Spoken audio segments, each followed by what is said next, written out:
ఇప్పటి వరకు మనము నేర్చుకున్న అక్షరాలు క చ ట త వర్గలోనివి. అందరూ నేర్చేసుకున్నారని అనుకుంటున్నాను. ఎందుకంటే ముందు ముందు పదాలు రాయాలన్నా చదవాలన్నా ఇవే కదా మనకు ఉపయోగపడేవి. ఈరోజు మీకు నెక్స్ట్ వచ్చే వర్గ్ గురించి చెప్తున్నాను. అదేంటంటే ప వర్గ్. ఈ వర్గలోని అక్షరాలను రాసేద్దామా? ఆలస్యం ఎందుకు, స్టార్ట్ చేసేద్దాం. ఇప్పటి వరకు మీకు తెలిసే ఉంటుంది వర్గ పేరు చెప్పగానే అక్షరం ఏంటో. ఫస్ట్ అక్షరము ప. ప ఎలా రాస్తారంటే యు రాయండి. తర్వాత ఇదే యుకి నిలువు గీత. మనకు అక్షరం కంప్లీట్ అవ్వాలంటే శిరో రేఖ. అక్షరము కంప్లీట్ అయిపోయింది. ప ఏమంటారు ఈ అక్షరాన్ని? ప. పాసే పతంగ్. పదమేంటి? పాసే పతంగ్.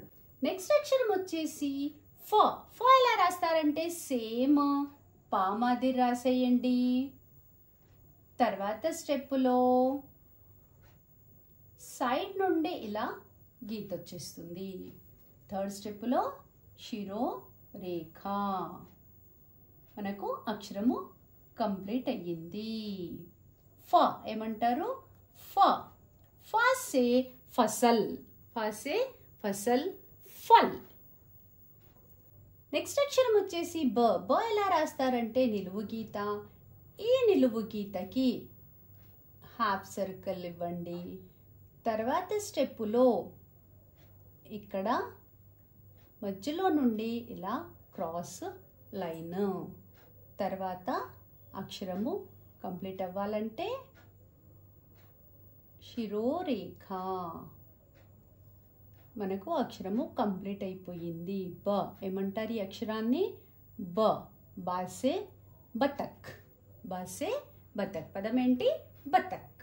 బాసే బతక్. నెక్స్ట్ అక్షరం వచ్చేసి భ. ఒత్తి పలకాలి. భ.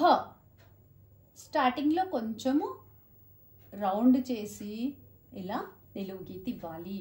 సెకండ్ స్టెప్పులో ఇలా లాస్ట్ నుండి మధ్యలోకి తీసుకురావాలి.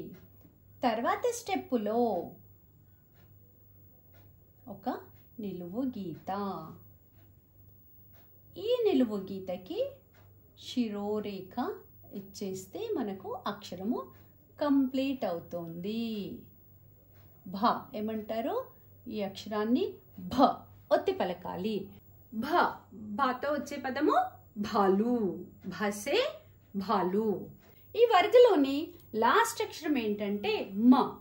మా ఎలా రాస్తారంటే ఒక నిలువు గీత.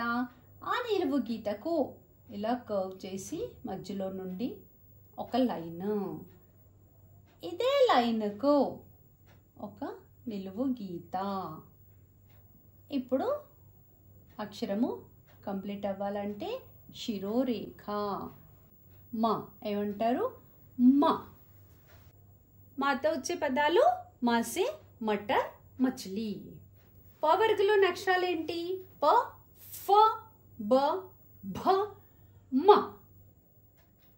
ఇక్కడ ప వర్గలో మనకు బ, మ సేమ్ అనిపిస్తాయి, కానీ రాసేప్పుడు తేడా ఉంది చూడండి. స్టార్టింగ్లో ఇలా రౌండ్ వస్తుంది. లాస్ట్ లైన్కి శిరోరేఖ ఇస్తాము. కానీ మాలో స్టార్టింగ్ రౌండ్ రాదు, శిరోరేఖ పూర్తి అక్షరానికి ఇస్తాము. అది మెయిన్ డిఫరెన్స్ రెండిట్లో భ మ. అది గమనించి నేర్చేసుకోండి. ఇప్పుడు మన డబుల్ ధమాకాలోని అక్షరాలు చూద్దామా? ప, ఫ, బ, భ, మ. ప, ఫ, బ, భ, మ. ఇప్పుడు మరికొన్ని పదాలతో వచ్చే చిత్రాలు చూద్దాం. ఓకే, రెడీనా? పాసే పన్నీర్. పన్నీర్. फ से फल फ्रूट्स. फ से फूल. బ సే बैलगाड़ी. దీన్ని తెలుగులో ఎద్దుల బండి అంటారు. भ से भालू. पा సే మకై, మొక్కజొన్న విత్తులు.